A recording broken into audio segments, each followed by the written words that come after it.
नमस्कार व्यूअर्स, मैं हूं अमीश देवगन। आप देख रहे हैं सीएनबीसी आवाज पे टक्कर में बज चुके हैं रात के 9 और टक्कर में आज बात होगी सदन में आए नए बिल की और उस पर विपक्ष उसे संविधान विरोधी क्यों कह रहा है। उस भारत के संविधान का संशोधन करने वाले विधेयक को पुनर्स्थापित करने की अनुमति दी जाए।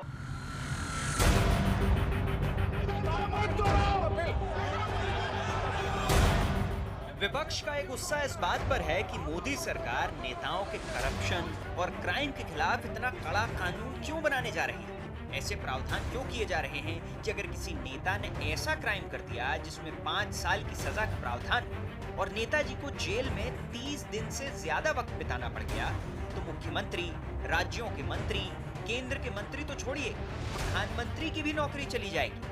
लेकिन जैसे ही गृह मंत्री अमित शाह ने बिल सदन के पटल पर रखा, विपक्ष आग बबूला हो गया। कांग्रेस महासचिव केसी वेणुगोपाल और समाजवादी पार्टी के सांसद धर्मेंद्र यादव ने बिल की कॉपी तक फाड़ दी। It gives executive agencies a free run to become judge and jury executioner based on flimsy allegations, suspicions, sir. Government is hell-bent on creating a police state. All these can be used to destabilize an elected government, sir.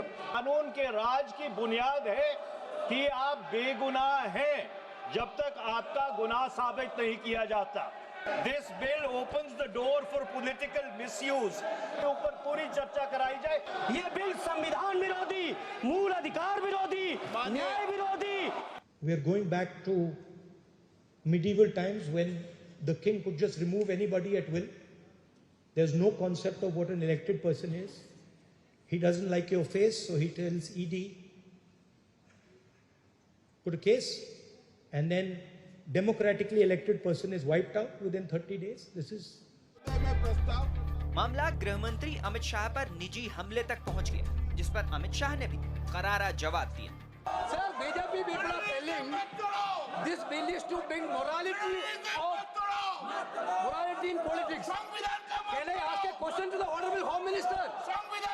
When he was the Home Minister of Gujarat, he had been arrested, sir. Whether he took the morality of that point of time? माननीय अध्यक्ष जी, मैं record clear करना चाहता हूं। मुझ पर झूठे आरोप लगाए तब अरेस्ट होने के पहले मैंने नैतिकता के मूल्यों का हवाला देकर इस्तीफा भी दिया और जब तक मैं कोर्ट से निर्देश नहीं हुआ, कोई संविधान पद मैंने स्वीकार नहीं किया। ये क्या सिखाते हैं नैतिकता में? हम ऐसे निर्लज्ज नहीं हो सकते कि हम पर आरोप लगे और हम संवैधानिक पद पर रहें। सवाल है कि आखिर विपक्ष इतना क्यों बौखला गया है? क्या विपक्ष ये भाप गया है कि अगर ये बिल पास हुआ तो विपक्षी नेताओं की करप्शन वाली कमजोर कड़ी अब बहुत भारी पड़ने वाली है और इसीलिए विरोध की सारी सीमा लांघी जा रही है। आज इसी पर होगी देश की सबसे बड़ी बहस। जेल से सरकार, अब नहीं सरकार। स्वागत है आपका इस बेहद विशेष एडिशन के अंदर, लेकिन अब विश्लेषण का वक्त है। आइए देख लेते हैं सियासी नैतिकता पर श्वेत पत्र का विश्लेषण।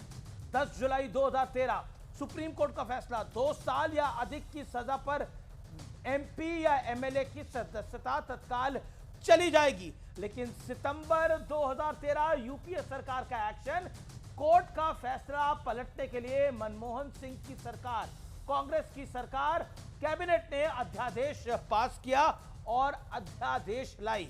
आइए 20 अगस्त 2025 मोदी सरकार के बिल के तहत 30 दिन से ज्यादा जेल में रहेंगे तो कुर्सी गई। इसमें प्रधानमंत्री, मुख्यमंत्री और मंत्री शामिल हैं।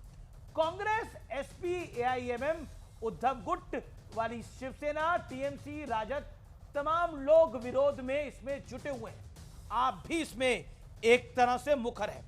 अब पीएम, सीएम, केंद्रीय मंत्री, राज्यों के मंत्री सब इसके दायरे में आएंगे। कांग्रेस के केसी वेणुगोपाल और एसपी के धर्मेंद्र यादव ने बिल की कॉपी फाड़ी और इसे संविधान विरोधी करार दे दिया। लेकिन जेल से सरकार वाला ट्रैक रिकॉर्ड क्या है, आइए आपको मैं बताऊंगा। इसके अलावा अरविंद केजरीवाल, पूर्व सीएम दिल्ली के, बतौर सीएम जेल पर रहे और 6 महीने तक रहे। मनीष सिसोदिया पूर्व डिप्टी सीएम बतौर मंत्री जेल में रहे। सत्येंद्र जैन पूर्व मंत्री दिल्ली बतौर मंत्री लगातार जेल में रहे। वी सेंथिल बालाजी पूर्व मंत्री तमिलनाडु बतौर मंत्री जेल में रहे। नवाब मलिक की मैं रिसेंट के एग्जांपल बता रहा हूं आपको, ये पूर्व मंत्री महाराष्ट्र के बतौर मंत्री जेल में रहे। जेल से सरकार वाला ट्रैक रिकॉर्ड ये है। इससे पहले जयललिता, लालू यादव, हेमंत सोरेन लोगों ने इस्तीफा दिया। लाल कृष्ण आडवाणी, मदन लाल खुराना ने, अमित शाह ने राजनीतिक शुचिता दिखाते हुए इस्तीफा दिया था अपने दौर में।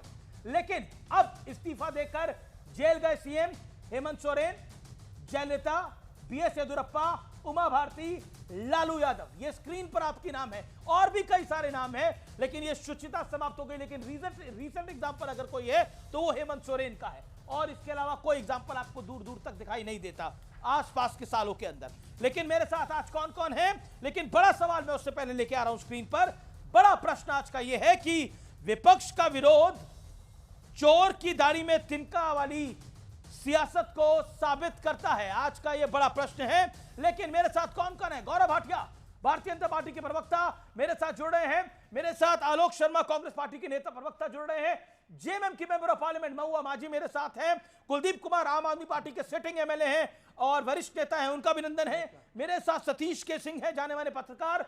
मेरे साथ सत्य प्रकाश मिश्रा है इस समय, जो कि जनता दल यूनाइटेड के हैं, उनका स्वागत है। आप तमाम लोगों का स्वागत है। मैं सबसे पहले विपक्ष के पास चलता हूं और जानने और समझने की कोशिश करता हूं कि विरोध क्यों है, ये संविधान विरोधी क्यों है। 50 सेकंड आलोक शर्मा, क्यों आपको लगता है कि आपको बिल की कॉपी फाड़नी पड़ी और यह संविधान विरोधी है? क्योंकि इसके दायरे में तो पीएम और केंद्र के मंत्री भी आएंगे।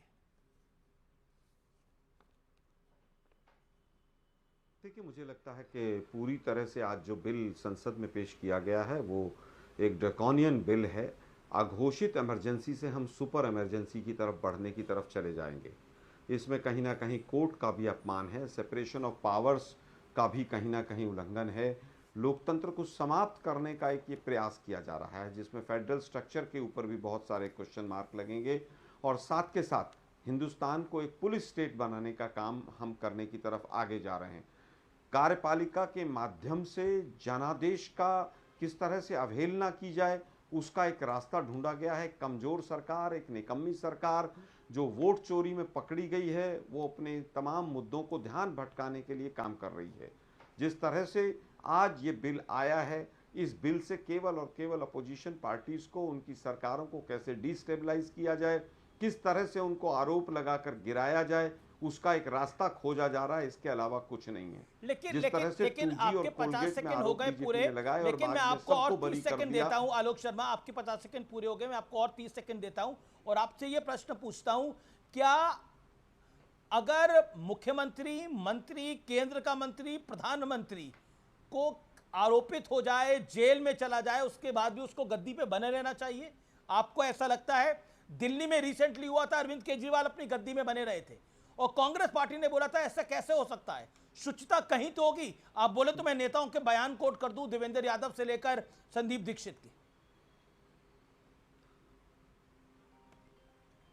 देखिए, मुझे लगता है कि बिल्कुल मुख्यमंत्री जब जेल जाते हैं तो उनको स्वयं सोचना चाहिए। लेकिन दुर्भाग्य ये है कि 11 वर्षों का जो इतिहास है, सीबीआई के डायरेक्टर को पेंशन नहीं मिल रही है। एक मिनट सुनिए ना भाई, सुनिए भाई, सोचना तो सभी को पड़ेगा। आरोप तो बीजेपी के नेताओं पे भी बहुत लगे हैं। 25 में से 23 बीजेपी में जो बड़े लीडर्स गए हैं, उनके सबके केस कमजोर कर दिए गए हैं। ये क्या सच्चाई नहीं है? और जिस तरह से 5 अगस्त को सुप्रीम कोर्ट का जो फैसला आया है, ईडी के ऊपर जो टिप्पणी हुई है, वो भी देखिए। जब जिस देश के अंदर ईडी के डायरेक्टर 5 साल तक असंवैधानिक तरीके से अपने पद पर बने रहते हो और ये चीज़ सुप्रीम कोर्ट में सिद्ध हो जाती हो, तो इस तरह के कानूनों के ऊपर और टाइमिंग के ऊपर प्रश्न चिन्ह उठते हैं। आज हालत यह है कि इलेक्शन कमीशन के अधिकारियों के ऊपर केस नहीं चलेगा। 2023 में बिल आ गया। बड़ी स्टेटमेंट भारतीय जनता पार्टी की ओर से, बड़ी स्टेटमेंट गृह मंत्री अमित शाह की बड़ी स्टेटमेंट। लाल कृष्ण आडवाणी पे आरोप लगे, उन्होंने इस्तीफा दिया। मुझ पे आरोप लगे, मैंने इस्तीफा दिया। लालू जी को बचाने के लिए कांग्रेस अध्यादेश लेके आई है, लेकिन बीजेपी ने हमेशा शुचिता की राजनीति को आगे बढ़ाया है। गौरव भाटिया मेरे साथ हैं। गौरव भाटिया, आप संविधान विरोधी हैं, निकम्मी सरकार है, खराब काम कर रहे हैं वोट चोरी से ध्यान हटाने के लिए। यह पूरा मामला है। गौरव भाटिया 50 सेकेंड्स। देखिए अमीश भाई, ऐसा है, जब भी संविधान का अमेंडमेंट करने के लिए कोई कानून आता है जिससे नैतिकता का पैमाना बेहतर हो जाए, तो सबसे ज्यादा दर्द विपक्ष के भ्रष्टाचारी और जो आपराधिक छवि के नेता हैं उनको होता है। और आज की कांग्रेस पार्टी भी वही है, क्योंकि हम जानते हैं किस तरह से भ्रष्टाचार के आरोप बेल पे बाहर है सोनिया गांधी और राहुल गांधी। लेकिन आपने एक बड़ा सरल सवाल पूछा कांग्रेस के प्रवक्ता से, प्रियंका गांधी वाड्रा, और यहाँ पे ये प्रवक्ता संविधान विरोधी बता रहे हैं इस कानून को।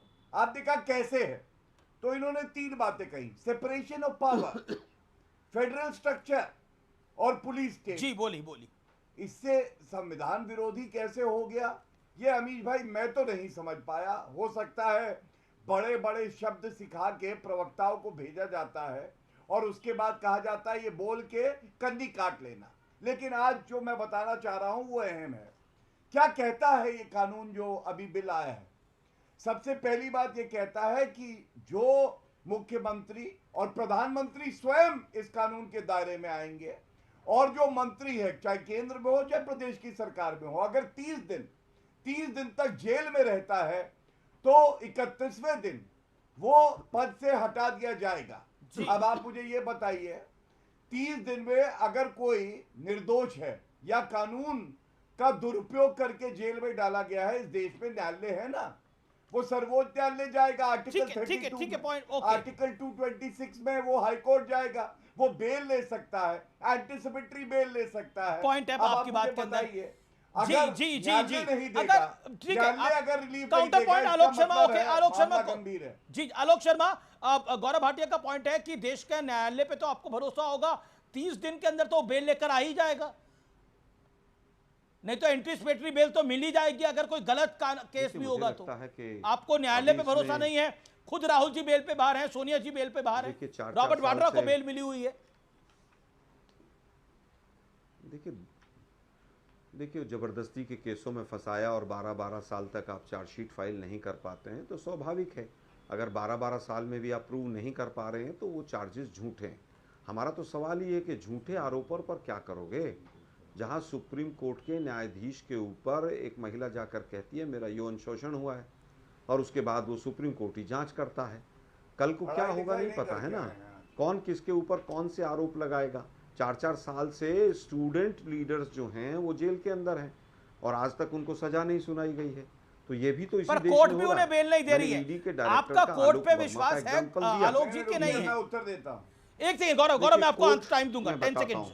आलोक शर्मा, कोर्ट पे विश्वास है हाँ या ना, जो बीजेपी के प्रवक्ता ने बोला? कोर्ट उन्हीं चीज, देखिए हमें तो विश्वास है, लेकिन बीजेपी को नहीं है। बीजेपी के सांसद कहते हैं कि चीफ जस्टिस ऑफ इंडिया तमाम दंगों के लिए दोषी हैं, लेकिन आज का विषय वो नहीं। हमें न्यायालय पर भरोसा है, लेकिन न्यायालय में कागज कौन प्रस्तुत करेगा, साक्ष्य कौन प्रस्तुत करेगा? वो तो जांच एजेंसियां हैं, वो तो कठपुतलियां हैं बीजेपी की। तो पर अगर उनके कागज में दम नहीं होगा तो न्यायालय सजा थोड़ी सुना देगा। अगर उनके कागज में दम नहीं होगा तो बेल मिल जाएगी ना। अरे भाई अभी मैं बताता हूँ, मैं बताता हूँ ना, 4-4 साल तक अगर कागजों में दम हो और जेल के अंदर लोग पड़े हुए हैं तो हालत खराब है। ओके गौरव, आप कह रहे हैं इन्हें खुद नहीं कुछ पता। ओके गौरव, आपने ये क्यों बोला? भर के नहीं देखिए, एक मुझे मैं आज का एग्जांपल देता हूँ। राजेंद्र कुमार एक आईएएस थे दिल्ली के। आलोक जी अनफेयर हो जाएगा। गौरव भाटिया एक बार बोले, आप 4 बार ही बोल चुके हैं, अनफेयर हो जाएगा। अंतिम बात कह रहा हूँ, ओके अंतिम बात कर रहा हूँ। मैं केवल एक चीज कहूंगा कि इंडियन एक्सप्रेस की आज ही की खबर है कि राजेंद्र कुमार एक आईएएस थे, सीबीआई ने छापा मारा, पूरे मीडिया चैनल्स ने खूब दिखाया। क्या हुआ उसका, उस आदमी का कैरियर तबाह हो गया और उसके बाद पता चला कि सीबीआई बीजेपी के इशारे पर काम कर रही है। मैं समझता हूं कि इसका दुरुपयोग होगा कानून का और केंद्र सरकार अपने बचाव के लिए इसको लेकर अब एक एक करके देखिए अमीन भाई, होता क्या है जब लोग संविधान को हाथ में तो पकड़ते हैं लेकिन पढ़ने की चेष्टा नहीं करते हैं तो ऐसे ही बयानबाजी करते हैं लोग। मैं आपको बताता हूं क्यों। पहली बात, कांग्रेस के प्रवक्ता ने क्या कही? उन्होंने कहा झूठे आरोप में फंसाया जाता है। तो झूठे आरोप में सोनिया गांधी और राहुल गांधी को फंसाया गया, ये भी कहा इन्होंने। लेकिन ये सुप्रीम कोर्ट का मेरे सामने आदेश है, ये सोनिया गांधी और राहुल गांधी, देखिए लिखा हुआ है सोनिया गांधी, नकली गांधी लेकिन सोनिया गांधी। ये सर्वोच्च न्यायालय गई कि झूठा आरोप है, हटा दीजिए, केस निरस्त करिए। सर्वोच्च न्यायालय ने निरस्त नहीं किया, राहुल गांधी का केस निरस्त नहीं किया। दूसरी बात, इन्होंने कहा कि कागज कौन दिखाएगा? जांच एजेंसी दिखाएगी। अमीर भाई, क्या बेहतरीन बात आपने करी। आप अधिवक्ता नहीं है, वकील नहीं है, लेकिन आपकी सोच कितनी मजबूत है। आपने तुरंत कहा अगर कागज जांच एजेंसी दिखाएगी और केस नहीं बनेगा तो न्यायालय सबसे पहले आपको राहत देगा, चाहे वो अरेस्ट कर दे, चाहे वो बेल दे दे, या पूरा मामला ही निरस्त कर दे। अब आप मुझे बताइए, ये भी तर्क इनको भारी पड़ गया, उल्टा अपने ही खिलाफ कर रहे थे। तीसरी बात, राहुल गांधी तो थे, वो ऑर्डिनेंस लाए थे, मनमोहन सिंह जी प्रधानमंत्री थे, फाड़ दिया राहुल गांधी ने और कहा कि ये तो नॉनसेंस है। तो किसी पत्रकार ने पूछा नॉनसेंस क्यों है? उन्होंने कहा ऐसे लोग जिनको सजा हुई है 2 साल से ज्यादा, क्यों ऑर्डिनेंस फाड़ा था भाई? प्रेस क्लब ऑफ इंडिया में फाड़ा था ऑर्डिनेंस, वो तस्वीरें मैं दिखा सकता हूं। अरे भाई, ऑर्डिनेंस फाड़ा था। डॉक्टर मनमोहन सिंह विदेश के दौरे पर था, मैं उनके साथ था, और डॉक्टर मनमोहन सिंह शॉक्ड हो गए थे सुनकर के ऐसा हुआ है। मैं फिर कह रहा हूं कि डॉक्टर मनमोहन सिंह के लिए उससे बड़ी एम्बैरेसमेंट शायद पॉलिटिकल नहीं थी। और बकायदा एक्सीडेंटल प्राइम मिनिस्टर किताब में उसका जिक्र है। अमीश जी, कम से कम 10 जर्नलिस्टों ने माफी मांग ली है इस चीज के ऊपर। अमीश जी, आपको यही नहीं पता है, और मैं चैलेंज करता हूं, 1 घंटे का शो है। अच्छा चलिए, अभी भाई आप प्रेस क्लब का फोटो दिखाइए, उन्होंने केवल कहा था। अरे तो सरकार ने, अरे चलिए आपकी बात सही महाराज, आपकी 2 मिनट के लिए बात सही मान लेता हूं मैं। अरे सरकार ने वापस तो लिया था वो ऑर्डिनेंस। अमीश जी देखिए, राहुल गांधी के बोलने के बाद वो ऑर्डिनेंस सरकार ने वापस लिया था, हाँ या ना? ये बहुत बड़ी झूठ। नहीं, झूठ की क्या बात है? वो भाई मुझे राहुल गांधी के बोलने के बाद वो ऑर्डिनेंस वापस लिया गया था कि नहीं लाया गया था? लिया गया था। यार सुन तो ले, बोलने तो दो मुझे यार अमीश जी। आप ही बोल रहे हैं तब से। इस चीज के ऊपर राहुल गांधी जी की बड़ाई होनी चाहिए। मैं अपनी बात पूरी कर। अरे सुनिए ना भाई जरा, लेकिन ऑर्डिनेंस कभी नहीं फाड़ा गया था, ये फेक नैरेटिव। तो राहुल गांधी की बड़ाई होनी चाहिए, तो अमित शाह तो कानून ले आए कि कोई दागी नेता ना आ पाए। यार मुझे केवल अमीश जी देखिए, जाती है मेरे साथ। अमीश जी, आपने कहा कि मैं वहीं पर मौजूद था। मैं आपको चैलेंज करता हूं कि प्रेस क्लब का वो फोटो जिसमें राहुल गांधी फाड़ रहे थे ऑर्डिनेंस को, वो दिखाइए मुझे। अरे उन्होंने बोला था इस ऑर्डिनेंस को फाड़ देना चाहिए। दिखाइए मुझे, कहां है वो फोटो? मतलब आप कुल मिलाकर ऑर्डिनेंस वापस लिया गया था। फिर वही बात कि मैं वहां पर था। मैं फिर कह रहा हूं, सुनिए मेरी बात अमीश जी, कह देने में फाड़ने में बहुत फर्क होता है। लेकिन दुर्भाग्य है, भड़वा और चारण टाइप जो लोग थे, उन्होंने इसका प्रचारित किया। अरे भाई एक चीज बताइए, ऑर्डिनेंस में फाड़, ऐसा ऑर्डिनेंस फाड़ देना चाहिए और माफी मांगी। फर्क होता है। कमाल की बात करते हैं आलोक शर्मा, आप भी।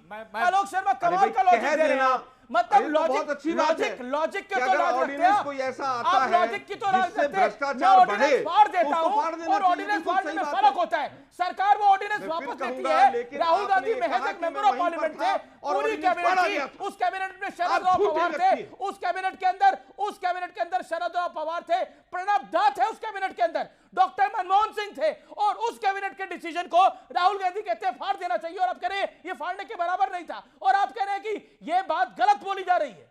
कमाल की बात करते हैं। एक्सीडेंटल प्राइम मिनिस्टर किताब पढ़िए, जिस दिन ये हुआ था, और डॉक्टर मनमोहन सिंह को कितनी बड़ी पॉलिटिकल एम्बैरेसमेंट हुई थी, शायद आपकी जानकारी में नहीं है। हमने उस दौर में भी पत्रकारिता करी है, इसलिए मैं बता रहा हूं आपको। टोटली नॉनसेंस कहा था। एक ऑर्डिनेंस को नॉनसेंस करना सामान्य बात थी क्या? आलोक शर्मा जी, आप कैसी बात कर रहे हैं? ऑर्डिनेंस सरकार लेकर आती है, और जो शासन में प्रणब दा थे, जिस शासन के अंदर शरद राव पवार थे, उनसे वरिष्ठ कौन था? वो तो मनमोहन सिंह से भी वरिष्ठ थे, और आप उस बात को कह रहे हैं। आप माफी मांगिए। किस बात की माफी मांगे? देवगन जी, आप माफी मांगिए। बिल्कुल माफी मांगने की बात ही नहीं। आपको देश से माफी मांगनी चाहिए। आपने झूठ बोला। अरे कमाल है, आपने प्रेस क्लब में कहा कि मैं वहीं था और मेरे सामने राहुल गांधी ने वो ऑर्डिनेंस फाड़ा। नॉनसेंस कहना ही ऑर्डिनेंस फाड़ देना चाहिए। दोनों चीजों में बहुत फर्क है। वो भ्रष्टाचार के खिलाफ लड़ाई लड़ रहे थे, तो बिल्कुल मीडिया को प्रेस करना चाहिए, लेकिन मीडिया बीजेपी वही लड़ाई आज हो के रही इशारे पर है, नेगेटिव चलता है। वही लड़ाई को आज कानून का जमा बनाया जा रहा है, उस पे आप रो रहे हैं। झूठ बोला, अगर आपके मैंने पास बिल्कुल वो झूठ नहीं क्लिपिंग बोला, है, मैंने स्पष्ट बोला। क्लिपिंग है तो मुझे दिखाइए। ओके, बिल्कुल स्पष्ट बोला। ऑर्डर आप आपने इलॉजिकल झूठ बात बोला के अमित ऊपर जी। इलॉजिकल अगर आपके आर्गुमेंट पास कर रहे हो। आलोक वो जी, ये क्लिपिंग विषय है, है। ओके, सतीश के देखिए 10 जर्नलिस्ट। आलोक जी, अरे आज तो आपको राहुल गांधी का प्लैकार्ड लेके जय जय करना चाहिए। अगर उन्होंने वो ऑर्डिनेंस फाड़ा या उसकी बात कही थी तो गलत क्या किया था? वो तो अदालत के आदेश के बाद एक प्रयास था कि कुछ दागीदार या सजायाफ्ता लोगों को बचाया जाए। अगर उसको फाड़ा था, ये हम फाड़ा था या फाड़ने का जो किया था, क्या ये सच नहीं है कि मनमोहन सिंह ने उस समय इस्तीफा देने तक आ गए थे? ये सच है, मैं आपको बता रहा हूं। लेकिन मुद्दा क्या है, वो अदालत पॉलिटिकल एम्बैरेस हुए थे मनमोहन सिंह। सुनिए ना, बड़ा एम्बैरेसमेंट था उनके लिए। सुनिए तो बात को। जी। अदालत के आदेश के बाद था। ये जो बिल आया है, ये तो सरकार कह रही है कि हम ही अदालत, हम ही कानून बनाएंगे, हम ही पुलिस, हम ही तय करेंगे कि क्या करना है, क्या करना है। माने अदालत खत्म, कानून खत्म। कैसे क्या है? 30 दिन हम आपको अरेस्ट कर लें, आप हमको अरेस्ट कर लीजिए, आपके ऊपर 16 केस डाल दे, कुछ डाल दीजिए। पहले तो बीजेपी को यह बताना चाहिए ना कि जो 20 लोग जिनके ऊपर दाग लगे, मैं कह रहा हूं दाग सिर्फ लगे, उनका क्यों मिला लिया आपने साथ, और उनको अपने घर से ही छटाई करनी शुरू करनी चाहिए। मतलब ये है आप कह रहे हैं केजरीवाल ने जो किया वो सही था? मैं नहीं कहता हूं, ये एकाध एक्सेप्शन है, एकाध नहीं, कई सारे देखिए लिस्ट है। अरे सुनिए ना, सत्येंद्र जैन, मनीष सिसोदिया, अरविंद केजरीवाल, वी सेंथिल, नवाब मलिक। मैं बोलता हूं ना, आप ही हेमंत सोरेन भी है। सुनिए ना, मैं उदाहरण दे रहा हूं आपको। आपके ऊपर मुकदमा चला, आपके ऊपर जो है अरेस्ट हो गया, और आप फिर बाद में बरी हो गए। इसका कौन? मैं नेता नहीं हूं ना, पर मैं ना आप हैं, आप कोई नेता नहीं है ना, हम लोग में से कोई जो नेता है उसी की बात कर रहा हूं। फिर तो सरकारी कर्मचारी में भी नियम गलत है, कोई फंसा दे उनको और 48 घंटे। देखिए, अदालत जब तक है, कानून जब तक है, सरकार पुलिस स्टेट नहीं बन सकती है, भले इसका दुरुपयोग हो। तो अदालत तो मैं एक बात बोलता हूं, अगर कुछ दिन के लिए अमित शाह जेल गए थे, उनको गुजरात से बाहर कर दिया गया था, उस आधार पर तो बाद में मंत्री नहीं बन सकते थे। क्यों नहीं बन सकते? अगर ये कानून रहता तो कैसे? अरे 14 अगर वो बाइज्जत बरी हो जाएंगे, वो अपराध मुक्त हो जाएंगे। मैं यही कह रहा हूं कि आज आप सजा लगा दीजिए, गिरफ्तार करके। गौरव भाटिया रिस्पॉन्ड टू सतीश के Singh. Okay, he is the senior journalist, make your point. अरे आज इनकी सरकार है, कल दूसरे की रहेगी, कोई मिनिस्टर, कोई मंत्री नहीं बचेगा। सतीश जी चिल्लाइए मत, उत्तर सुनिए। देखिए सतीश जी वो व्यक्ति हैं जो बड़े विद्वान हैं, लेकिन मुझे ऐसा लगता है सतीश जी ने जो अभी बिल प्रस्तुत हुआ था उसको पढ़ा नहीं। पढ़ लिया। सबसे पहले उन्होंने गृह मंत्री अमित शाह जी की बात करी, तो मैं आपको कुछ तथ्य बता रहा हूं सतीश जी, और बहुत सम्मान पूर्वक। अमित शाह जी का जब समन आया था, अभी केवल समन आया था, उन्होंने इस्तीफा दे दिया था अपने पद से, पहली बात। दूसरा, जब तक पूरा मुकदमा चला और डिस्चार्ज नहीं हुए, मतलब चार्ज भी नहीं फ्रेम हुए, मैं एक्विटल और कन्विक्शन की बात नहीं कर रहा हूं, वरिष्ठ अधिवक्ता हूं, आपको बता रहा हूं, चार्जेस भी नहीं बने क्योंकि वो एक राजनीतिक द्वेष से मुकदमा किया गया था, उन्होंने कोई संवैधानिक पद नहीं लिया। दूसरा तथ्य। तीसरा, आपने कहा अमित शाह जी इस कानून के तहत तो कभी मंत्री नहीं बन सकते थे। सतीश जी आप पढ़िएगा, अगर आपको बेल मिल जाती है तो आप, अरे भाई यहाँ अदालतों में मामला इतना दिन तक पेंडिंग रहता है, सुनवाई नहीं होती है, नहीं मिलेगा। बीच में मत बोलिए, ये कोई नहीं। सतीश जी बीच में नहीं, बीच में मत बोलिए। आपने कुछ तथ्य रखे, मैं पूरे देश की जनता को बता रहा हूं कि ये तथ्य जो आप रख रहे हैं, टिप्पणी कर रहे हैं, ये न्याय संगत नहीं है, इसको व्यक्तिगत मत लीजिए। और सुनिए, मैं आपको उदाहरण देता हूं, नैतिकता का पैमाना यह होता है। अमित शाह जी का मैंने उदाहरण दिया, लाल कृष्ण आडवाणी जी का नाम आया, विपक्ष ने कहा इस्तीफा दो, लाल कृष्ण आडवाणी जी ने उससे पहले इस्तीफा देके कहा कि मैं इस्तीफा दे रहा हूं, जब तक मेरा नाम इस कलंक से साफ नहीं हो जाएगा मैं कोई संवैधानिक पद पे नहीं बैठूंगा। एक सेकंड, मैं यहाँ पर एक इंपॉर्टेंट अपडेट देना चाहता हूं, क्योंकि लाल कृष्ण आडवाणी की बात हुई, मैं लाल कृष्ण आडवाणी के साथ एक और नाम लूंगा, मदन लाल खुराना। जैन हवाला डायरी में नाम आया, इस्तीफा दिया, और इस्तीफा देने के बाद पद नहीं लिया। एक सेकंड, पद नहीं लिया था, जयललिता अमीश आपको अरेस्ट काउंटर होने से कर रहा पहले हूं। इस्तीफा देके गई। अमीश- हेमंत सोरेन 2024 अरेस्ट होने से पहले इस्तीफा देके गए थे मैं भाई। कह रहा हूं इस्तीफा और मजबूरन आपको 30 दिन में कुर्सी छोड़ने में अंतर है। अंतर अब बताइए, अगर अंतर आप है। अगर सीएम अरेस्ट हो रहा है के ऊपर अरे तो 30 दिन का अरविंद सर, केस लगा सर, दो, इस अरेस्ट देश में करो, तो और क्या उसके बाद करेगा? इनकी आप पुलिस बताइए। गई। आलोक शर्मा कौन को मैं कहता बचेगा? हूं, आज देश अच्छा, के मैं आपको गृहमंत्री- एक बात और बता दूं। सतीश जी अनफेयर हो रहा है अब। एक लाइन बोल ओके, रही एक लाइन। मैं ये कह रहा हूं, मुझे क्या लगता है कि ये सरकार इस वक्त बहुत संकट में गिर गई है। सुदर्शन रेड्डी को चंद्रबाबू नायडू समर्थन कर रहे हैं और नहीं, किसने बोला आपको? हमको लगता है नहीं, आपकी जानकारी वोट गलत। चोरी वाला मुद्दा बड़ा होता जा रहा है। ये सिर्फ डिफ्लेक्शन है। मुझे लगता है ये जानकारी गलत है। राम मोहन नायडू, लोकेश नारा, तमाम लोग आज वहां थे। ये जरूरी ओके, मुद्दा गौरव है। Bhatia, you want to comment on this? जरूरी कि मुद्दा सरकार है। गिर गई है। नहीं, हाँ, मैं आपको एक और जानकारी देता हूं सतीश जी। और अभी जब आम आदमी पार्टी के प्रवक्ता बोल लेंगे तो मैं आपको बताऊंगा कि दिल्ली हाईकोर्ट ने क्या कहा शब्दशः। सत्येंद्र जैन जेल में थे, इस्तीफा नहीं दे रहे थे, सारा काम जो है वो रुका हुआ था। और अरविंद केजरीवाल जी भी जेल गए थे। एक याचिकाकर्ता दिल्ली हाईकोर्ट गया, उन्होंने कहा सत्येंद्र जैन को हटाया जाए। दिल्ली उच्च न्यायालय ने कहा जो हमारे संविधान निर्माता है ये कभी नहीं सोच सकते थे कि ऐसा व्यक्ति जो कलंकित है, जिस पे आरोप लगा है, वो इस्तीफा नहीं देगा और जेल में रहेगा मंत्री बन के। लेकिन क्योंकि कोई कानून नहीं है इसलिए हम ये आदेश नहीं दे सकते। आज नरेंद्र मोदी जी वो कर रहे हैं जो बहुत पहले हो जाना चाहिए था। सही, यही बात एक और कोर्ट ने भी बोली है। और मैं कहना चाहता हूं इस देश के अंदर क्या क्या बदला है। आज लोगों को लग रहा है ना कि ये कानून आया है। मैं आपको बताता हूं, इंदिरा गांधी की सरकार थी। इंदिरा गांधी की सरकार में देश को वो समय याद होना चाहिए। इसी महान सदन में तत्कालीन, आज अमित शाह ने इसको कोट करा है, तत्कालीन प्रधानमंत्री श्रीमती इंदिरा गांधी ने संविधान संशोधन संख्या 39 से प्रधानमंत्री को ऐसा विशेष अधिकार दिया था कि प्रधानमंत्री के विरुद्ध कोई भी कानूनी कार्रवाई नहीं हो सकती है। ये इंदिरा गांधी ने करा था जी, कांग्रेस की सरकार थी। वाह, है सही है। क्यों सही है? मतलब नहीं सही, देखिए नहीं, इंदिरा गांधी ने ये कानून सही था। क्या बात कर रहे हैं? मैंने बात सुनी नहीं है। जी। मैं कह रहा हूं ये किया गया था।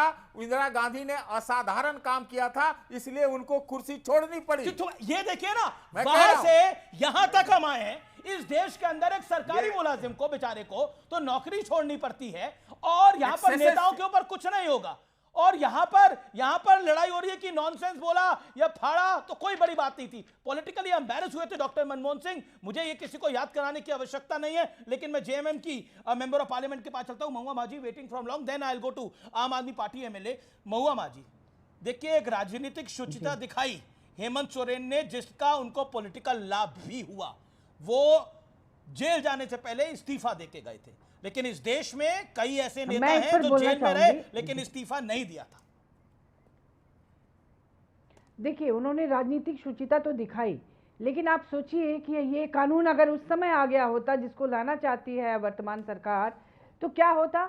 वो एक अत्यंत लोकप्रिय आदिवासी नेता है, जनता द्वारा चुनी हुई सरकार है उनकी, और 5 महीने तक वो जेल में रहे। ईडी ने उनको जेल भेजा और 5 महीने के बाद माननीय सुप्रीम कोर्ट ने कहा कि ईडी अभी तक कोई सबूत उनके खिलाफ नहीं लाई है और वो फिर बरी होते हैं। फिर वो सरकार बनाते हैं और जनता द्वारा दोबारा चुने जाते हैं और 56 सीट लाकर हमारी सरकार बनती है वहाँ पर। आप सोच सकते हैं कि हम लोग तो यही कह रहे हैं कि इसका दुरुपयोग हो सकता है। जिस तरह से माननीय हेमंत सोरेन जी के साथ हुआ, उस समय लोकसभा का चुनाव था, उन्हें षड्यंत्र के तहत जेल में डाला गया। और ये अगर दूसरे लोगों के साथ भी ये निरंतर जारी हो जाएगा, अभी बिहार चुनाव है, वहाँ भी हो सकता है। 30 दिन आप सोचते हैं यहाँ न्यायिक प्रणाली क्या है, कितना विलंब होता है चीज़ों को आने में, सुनवाई होने में, हियरिंग का डेट पर डेट, कितने फिल्म बन गए इस पर। और ऐसे में अगर 30 दिन के अंदर सरकार को आप गिरा देंगे तो आप लोकतंत्र सरकार को नहीं, उस व्यक्ति को जाना पड़ेगा, मंत्री या मुख्यमंत्री। ओके बताइए।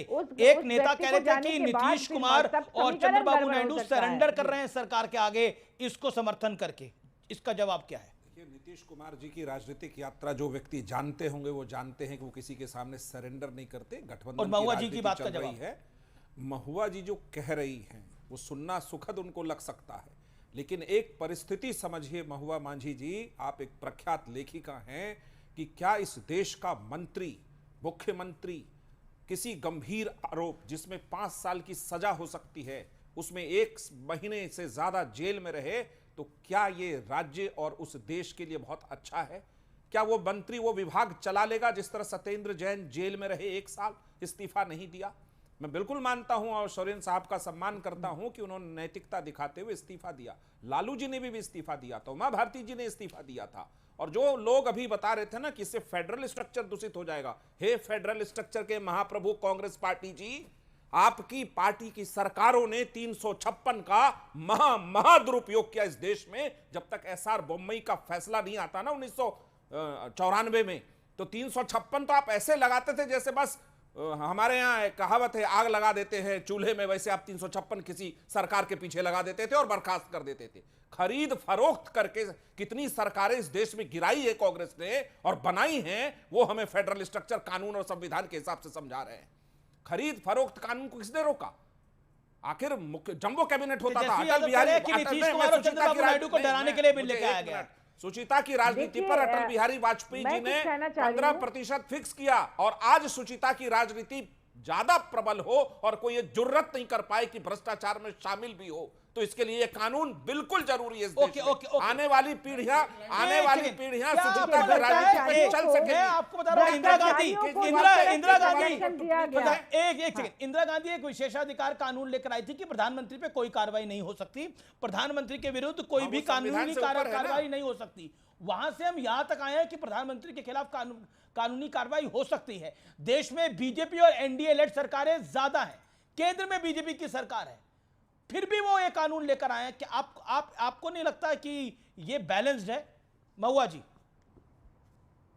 और जी देखिए, सत्य मिश्रा जी की बात का जवाब कि अभी जी कौन सी बात का एक सवाल खाली बता दीजिए, किस बात का जवाब चाह रहे हैं आप? कि क्या आप चाहती हैं कि वही इंदिरा गांधी वाला दौर आए जिसमें प्रधानमंत्री पे कोई एक्शन नहीं हो सकता, या अब प्रधानमंत्री अगर प्रधानमंत्री भी लिप्त होते हैं तो उन पे कार्रवाई होगी? देश क्या चाहता है? एक सरकारी मुलाजिम पे तो 48 घंटे में कार्रवाई हो जाती है। ईडी है, सीबीआई है। सुनिए, ईडी सीबीआई किसके इशारे पर चल रही है, किसी छिपी हुई बात नहीं है। अभी चुनाव के पहले कितने सारे भ्रष्टाचारियों को बीजेपी में मिला लिया गया, उनके तमाम केसेस जो हैं उनको या तो खत्म कर दिए गए। आप देखिए, इलेक्टोरल बॉन्ड जो सार्वजनिक जब हुआ माननीय न्यायालय के कहने पर, तो उसमें ही पता चला कि ईडी सीबीआई का रेड कहाँ गया और किसने कितना चंदा दिया और किसके केसेस माफ हुए, किसके खत्म हुए। इससे पता चलता है जो सरकार है वो चाहे तो कुछ भी कर सकती है, इस देश में भ्रष्टाचारियों को पनाह भी दे सकती है, अपने चाहतों को जेल भी भेज सकती है, और जो उनके सत्यप्रकाश मिश्रा जी, आप मेरे लिए बहुत आदरणीय हैं क्योंकि मैं आपके कई किताबों को पढ़ चुका हूं। आपने कैरेक्टर के साथ न्याय किया है। इस देश की आने वाली पीढ़ी और वर्तमान पीढ़ी ये याद रखेगी कि कोई भ्रष्टाचारी व्यक्ति मंत्री पद पर लगातार नहीं बैठ सके, जो कि जेल में चला जा चुका है। क्या वो विभाग चलेगा? क्या ये देश नहीं जानना चाहता कि क्या सुचिता की राजनीति को शुरू करने के लिए ऐसे कानून की, महुआ मांझी जी जो आप राज्यसभा आप राज्यसभा सदस्य हैं और एक अच्छी बहुत बेहतरीन लेखिका है कि फ्रांस में आपकी किताबें पढ़ी जाती हैं, आपसे देश जरूर उम्मीद करेगा कि ऐसे कानून, लेकिन उनकी राजनीतिक मजबूरी है, वो जेल उनके साथ है। एक लेखक की राजनीतिक मजबूरी बहुत कम होती है। हम चाहते हैं कि राजनीतिक शुचिता हो, लेकिन क्या राजनीतिक शुचिता थी? अच्छा ये बताइए, हेमंत सोरेन ने इस्तीफा दे दिया और अरविंद केजरीवाल 6 महीने जेल में रहने के बाद उन्होंने इस्तीफा नहीं दिया, राजनीतिक शुचिता थी? आपको लग रहा है सुप्रीम कोर्ट ने जब लिख दिया कि ना आप सचिवालय जा सकते हैं, ना आप फाइल पे दस्तखत कर सकते हैं, काम रोक दिया। मुख्यमंत्री तो हैं लेकिन मुख्यमंत्री नहीं। अब मैं सतीश जी, मैं कुलदीप के पास जाने से पहले सतीश जी आपसे सवाल पूछता हूं। एक वरिष्ठ नेता विपक्ष के, I think of the record बात हो रही थी तो नाम लेना सही नहीं है, तो उन्होंने बोला ये पूरा का पूरा रायता केजरीवाल का फैलाया हुआ है, कि उनकी वजह से ये हुआ है, ये पूरी घटनाक्रम उनकी वजह से हुआ है। देखिए वो ऐसा करते नहीं, उनके मंत्री और डिप्टी सीएम ऐसा नहीं करते तो ऐसा नहीं होता। देखिए मैं 1 मिनट 3 लाइन बाद में दिया था, बहुत टाइम बाद। सुनिए 3-4 लाइन बोल देने दीजिए। मैं कहता हूं कि अदालत अगर 3 सेकंड के लिए भी किसी को सजा सुना दे तो फिर उसको जीवन भर बार कर दीजिए, हटा दीजिए, इसमें कोई केजरीवाल वाले सवाल मैं केजरीवाल वाले नहीं बोल रहा हूं। केजरीवाल जी को इस्तीफा देना चाहिए था, ये देना चाहिए था। सुचिता ये डिमांड करती है, ठीक है, वो एक्सेप्शन। कुलदीप एक बार भी नहीं, कुलदीप कुमार एक बार भी नहीं, एक लाइन बोलिए तो दीजिए। बोलिए एक्सेप्शन के लिए आप ऐसा कानून ले आएंगे कि पूरा सिस्टम है एकदम ये हो जाए। ठीक है, आपका विरोध है इस कानून पे। और ये सत्य प्रकाश मिश्रा जी का एक जवाब दे देता हूं, ये लोग झूठ बोलने में उस्ताद है। इंदिरा गांधी के समय कांग्रेसियों ने उसके बाद में भी बहुत सरकारें गिराई, सच बात है। लेकिन जब 77 में जनता पार्टी के नाम पर जो बीजेपी की भी सरकार आई थी, उन लोगों ने कितने सरकारें गिराई थे, इसका भी उल्लेख कर दें। अच्छा ठीक है, मैं आगे इसका उल्लेख लूंगा, ये सतीश जी का पॉइंट है। लेकिन कुलदीप कुमार, आपको कैसा लग रहा है? ये आपको लगता है कि ये पूरा का पूरा रायता फैला है आपका ही है? अमीश भाई, मेरा निवेदन है, मुझे बोलने का मौका दीजिएगा, क्योंकि मुझे लगता है कि मुझे 2-3 सेकंड बाद फिर रोक दिया जाएगा। देखिए, आज जो सवाल इस बिल पे हो रहा है वो इसलिए हो रहा है क्योंकि आज इस देश में एक ऐसी तानाशाही सरकार है, एक ऐसे प्रधानमंत्री हैं जिनका काम केवल सरकारों को तोड़ना है, सरकारों को गिराना है, वोट की चोरी करना है। वोट चोरी से काम ना चले तो विधायकों की चोरी कर लो, विधायक चोरी ना करे तो सरकार की चोरी कर लो, सरकारी चोरी से काम ना करे तो ईडी और सीबीआई को भेज दो, और ईडी और सीबीआई से काम ना चले तो कुछ और हथकंडे अपनाने काम करो। अब जो सारे हथकंडे अपना लिए उन राज्यों के अंदर जहां पर बीजेपी सरकारें नहीं बन पा रही हैं, तो अब नया हथकंडा अपनाने चले हैं कि अब वो 1 महीने अगर कोई जेल रहता है तो उसका मुख्यमंत्री पद जाएगा, और मुख्यमंत्री पद जाने के बाद पार्टी टूटेगी, पार्टी का विलय भारतीय जनता पार्टी के अंदर होगा, और उसके बाद सरकार भारतीय जनता पार्टी की बन जाएगी। आपकी मनगढ़ंत कहानी है कि बीजेपी का विलय होगा, फलाना होगा, ढिमकाना होगा, ये कहां है इस कानून के अंदर? अमीश भाई, दूसरी बात सुचेता की बात कर रहे हैं। सुचेता की बात मैं इनसे पूछ रहा हूं, अरे सुचेता की बात हेमंत विश्व शर्मा से भी करो ना, सुचेता की बात घोटाले में बताते थे। आज वो अरे आज वो असम के मुख्यमंत्री बने बैठे हुए हैं, आप उनकी बात करो, छगन भुजबल की बात करो, आप शुभेंदु अधिकारी की बात करो, आप इनकी बात कब करोगे? आप इनके अजीत पवार की बात करो ना, जिन पे कहते हैं चक्की पीसिंग घोटाला। क्या हुआ सुचिता का? कुछ नहीं हुआ उसका, तो पूरी तरह से भारतीय जनता पार्टी। सुचिता की बात करते हैं गौरव भाटिया आप लोग, लेकिन सुचिता की नाम की चिड़िया से आपका लेना देना नहीं है। Gaurav Bhatia 20 second reply to Kuldeep Kumar. Amish भाई मौका तो दीजिए बात रखने का। हमने पूरी रखी, आपने 2 मिनट रखी। ये तो गलत बात है बिल्कुल। अच्छा बोलिए, 30 सेकंड। गलत बात है अमित भाई, अरे आप नाराज ना होइए, बोलिए भाई। आप आज ये कानून आया आपको लिए बड़ा भारी देते हैं बात रखने का। मैं अपनी बात रख लूं। एक सेकंड गौरव भाटिया, नहीं मेरे लिए भारी नहीं है, देश के लोकतंत्र के लिए भारी है, देश के संविधान के लिए भारी है, मेरे लिए भारी नहीं है।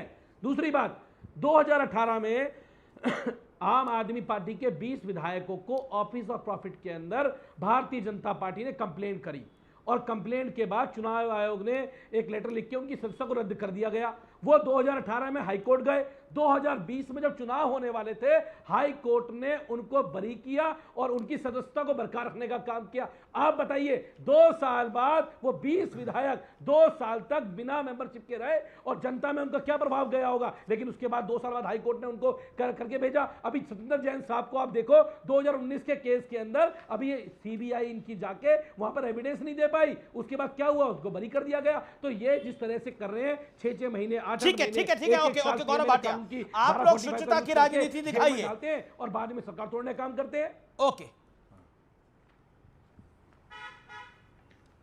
देखिए, एक पहेली है, सब लोग हो सकता है बूझ भी लें। बताओ कौन भ्रष्टाचारी कट्टर बेईमान नेता है? खेले भ्रष्टाचार का खेल, फिर 6 महीने जेल, उसके बाद कंडीशनल बेल। याद आया अमीश भाई आपको? और अडानी की दलाली में एक ऐसा व्यक्ति देश फेंक दिया। अडानी की दलाली में देश फेंकने वाले व्यक्ति का नाम बताओ तो जाने। अच्छा अमीश भाई, अडानी की दलाली में देश फेंकना जाना बताओ। क्यों बोल रहे हैं कुलदीप? एक सेकंड, अडानी से यारी और देश से गद्दारी। चलिए, मैं ऐसे चर्चा नहीं कर पाऊंगा। कट्टर बेईमान दलाल के प्रवक्ता से कैसे करेंगे आप? चर्चा नहीं कर। अडानी का नाम अडानी, अरे कट्टर बेईमान तो आप शांत कराइए, कट्टर दलाल तो आप। अच्छा एक second, Kuldeep hold on. Kuldeep ji एक करके ठीक है, वो चोर हैं, बेईमान हैं। 1 सेकंड, 30 सेकंड सुन लीजिए ना कुलदीप कुमार। गौरव भाटिया, अब मैं 2 ऐसे तथ्य रखूंगा कि पापी आप कट्टर बेईमान के प्रवक्ता सीट छोड़ के भागेंगे। आप देखिएगा, ये देखिए एक ट्वीट है, ये अरविंद केजरीवाल का है। कहते हैं जो भ्रष्टाचारी है, शांत करा लीजिए।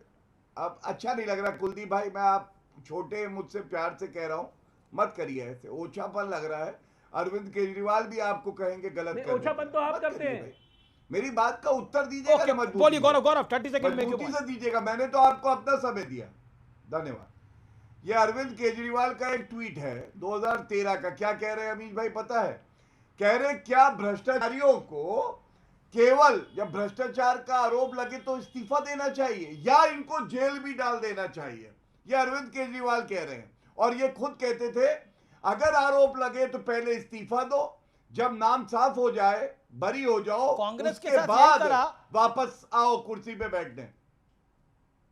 आप सुनिए, लेकिन जब अंतरिम इनको बेल मिली तो इन्होंने क्या कहा जनता से? जनता से कहा अगर जनता आप मानते हो मैं ईमानदार हूं तो मुझे वोट करिएगा, वरना नहीं करिएगा। जनता ने 7 सीट लोकसभा में हराई और विधानसभा का चुनाव हरवा दिया। ठीक है, ठीक है, मतलब जनता ने भी कहा कट्टर बेईमान ओके, कुलदीप कुमार लेकिन देखिए ये पूरा नैरेटिव जो है आप ही के नेताओं ने इस्तीफा नहीं दिया, सत्येंद्र जैन ने इस्तीफा नहीं दिया, अरविंद केजरीवाल ने इस्तीफा नहीं दिया, मनीष सिसोदिया ने तो 2 से 3 दिनों में इस्तीफा दे दिया था। लेकिन क्या आपको लगता नहीं है कि आपने जो शुचिता की राजनीति की बड़ी बड़ी बातें करते थे, आपने इसकी पूरी नींव रखी थी अरविंद केजरीवाल ने? अमीश भाई आप कांग्रेस की सरकार होती थी 2012-13 में, आप कहते थे आरोप लगता है इस्तीफा देना चाहिए। ये नींव रख, अब मेरे से पूछ रहे हो, जवाब तो ले लो ना। हाँ, वो तो गौरव भाटिया ने बता दिया ना, अब उसका जवाब तो दे दूं मैं। देखिए ये नींव रखी है अमित शाह जी ने, ये नींव रखी है नरेंद्र मोदी जी ने। सरकारों को घेरना, ईडी और सीबीआई का दुरुपयोग करना, ये आपका नैरेटिव है। आप ये कानून में है क्या कुलदीप कुमार? बताएंगे ये आज के बिल में है सरकारों को गिराना। सुप्रीम कोर्ट माननीय आप मुझे बताइए ना, आपके नेता ने बतौर मुख्यमंत्री गिरफ्तार होने के बाद इस्तीफा नहीं दिया था। मैंने किसने बोला ईडी को, ईडी सीबीआई को? नहीं, ईडी सीबीआई इस्तीफा दे देते तो सरकार गिर जाती। ईडी अगर ईडी इस्तीफा दे देते तो पूरी पार्टी बाद में इस्तीफा दिया, सरकार गिर जाती। बताइए, आपको अपने विधायक पे भरोसा नहीं था, सरकार गिर जाती। आके दिया ना, आके दिया। ओके। एक बार फिर स्वागत है आपका सीएनबीसी आवाज के टक्कर के आज के एडिशन में। बड़ी खबर इस समय आ रही है। इस समय केंद्रीय मंत्री धर्मेंद्र प्रधान ने एक बड़ा ट्वीट किया है, बड़ा हमला बोला है, बड़ा बयान दिया है। कांग्रेस खुद को कानून से ऊपर मानती है। आतिशी मेरे साथ जुड़ रही हैं, सीधा दिल्ली की फॉर्मर सीएम है, वो मेरे साथ जुड़ रही हैं। आतिशी जी आपका अभिनंदन है न्यूज 18 पर। मेरा सीधा सवाल आपसे है, सबसे पहले तो इस बिल पर ही बात कर लेते हैं। अभी कुछ देर पहले इसी पर ही चर्चा हो रही थी। मैं आपसे स्पष्ट रूप से सवाल पूछना चाहता हूं, क्या आपको लगता है इस बिल के जनक असल में अरविंद केजरीवाल है? अगर वो इस्तीफा दे देते तो ये बिल लाने का औचित्य नहीं बनता। हेमंत सोरेन ने इस्तीफा दिया था। Your take. इस बिल की जनक भारतीय जनता पार्टी की लोकतंत्र की हत्या करने का प्रयास है। भारतीय जनता पार्टी चुनाव को किस तरीके से चोरी किया जा सकता है पहले उस पर काम करती है। तो उनका पहली कोशिश होती है कि वोट चोरी के माध्यम से चुनाव जीत जाएं। अगर वोट की चोरी नहीं कर पाते तो चुनाव के नतीजों के बाद विधायकों की चोरी करने की कोशिश करते हैं। अगर विधायकों की चोरी अब नहीं कर पाए कुछ राज्यों में तो कानून लेके आ रहे हैं कि सीएम की कुर्सी ही चोरी कर लें। देखिए, इस देश ने इतने उदाहरण देख लिए कि विपक्ष के नेताओं पर एक के बाद एक केस किए जाते हैं। पीएमएलए कानून में केस किए जाते हैं, ईडी द्वारा गिरफ्तारी होती है। क्यों किए जाते हैं prevention of money laundering act में केस? क्योंकि इसमें गिरफ्तारी के लिए कोई सबूत नहीं चाहिए और इसमें जमानत का कोई प्रावधान नहीं है। तो आप किसी भी विपक्ष की सरकार को अब गिराने का रास्ता खोल लेंगे। लेकिन एक बात बताइए, आप में आतिशी जी जितना मैं जानता हूं आपकी पार्टी को और जितना मैं आपकी राजनीति को समझता हूं, मेरा सवाल है, अब मेरा सवाल ये है मैडम कि राजनीतिक शुचिता की आप बात करते थे, आप ईमानदारी की बात करते थे, और आपको नहीं लगता कि इस्तीफा ना देना उस समय आपको भारी पड़ा? पॉलिटिकली भी इसका नुकसान हुआ। शीश महल को आप थोड़ी देर के लिए छोड़िए, लेकिन इसका भी नुकसान हुआ। लोकसभा में नुकसान हुआ, विधानसभा में नुकसान हुआ। अमीश जी, और आज आप कह रही हैं कि ऐसा कानून नहीं आना चाहिए। आप तो अरविंद केजरीवाल का तो ट्वीट था और उनका बयान था कि आरोप लगते ही इस्तीफा देना चाहिए पद से, और वो खुद नहीं कर पाए वो चीज। अमीश जी, आज इस बात पे चर्चा नहीं है कि अरविंद केजरीवाल को इस्तीफा 1 महीने पहले देना चाहिए था, 2 महीने बाद देना चाहिए था, चिट्ठी से देना चाहिए था, ईमेल से देना चाहिए था। चर्चा इस बात पर है कि जब देश में वोट चोरी के माध्यम से लोकतंत्र की हत्या हो रही है, विधायक चोरी के माध्यम से लोकतंत्र की हत्या हो रही है। अब सीएम की कुर्सी की चोरी के लिए भारतीय जनता पार्टी कानून लेके आ गई है। अब आप इस बात को सोचिए, कहीं पर विपक्ष की सरकार बन जाती है भारतीय जनता पार्टी के भरसक वोट चोरी, विधायक चोरी के प्रयास के बाद। किसी भी पार्टी में, किसी भी सरकार में सबसे वरिष्ठ नेता मुख्यमंत्री होता है, उसके बाद सीनियर नेता मंत्री होते हैं। आपने सब पे पीएमएलए एक्ट में केस लगाया, बिना किसी सबूत के गिरफ्तार किया, जमानत का प्रावधान है नहीं, 6 महीने सब जेल में रहेंगे। किसी भी पार्टी के सारे सीनियर नेताओं को आप जेल में डाल दोगे, सरकार तो गिरी जाएगी। तो इसीलिए देश में इतनी विपक्ष की सरकारें चल रही हैं अभी तक। इस बिल को पार्ट 3 माना हेमंत सोरेन की सरकार तो चलती रही, उन्होंने इस्तीफा भी दे दिया, लेकिन वो वापस जीत कर भी आ गए। हेमंत सोरेन लाइव एग्जांपल है, उनकी सरकार भी चलती रही, वो इस्तीफा भी देके गए, नैतिकता पे भी खरे उतरे। की चोरी, और तीसरा कदम है सीएम की कुर्सी की चोरी। ये भारतीय जनता पार्टी का लोकतंत्र की हत्या करने का प्रयास है। मैं कहती हूं भारतीय जनता पार्टी से, आप में हिम्मत है तो पीएमएलए के कानून से बिना सबूत वाले प्रावधान हटा दीजिए। जी जी जी। आप में हिम्मत है तो जमानत के प्रावधान डाल दीजिए पीएमएलए कानून में। हिम्मत ही नहीं है उनमें, क्योंकि ये कानून लेकर ही इसलिए आए हैं कि ये सीएम की कुर्सी चोरी कर सके। दूसरी बात मुझे बताइए अमीश जी, जब हमारे देश में ये कानून है कि अगर आपका 2 साल से ज्यादा की सजा का कन्विक्शन हो जाता है तो आप चुनाव ही नहीं लड़ सकते हैं, तो ये तो अगर कन्विक्शन के बाद चुनाव ही नहीं लड़ सकते जी, हैं, क्योंकि तो आपने कानून की बात करी, हाई कोर्ट का वो स्टेटमेंट याद करिए, हाई कोर्ट का वो स्टेटमेंट याद करिए कि हमें नहीं पता था कि कोई ऐसा निकलेगा जो इस्तीफा ही नहीं देगा सत्येंद्र जैन के मामले के अंदर। पार्टी का प्रयास। टक्कर में फिलहाल इतना ही। नमस्कार, गुड नाइट।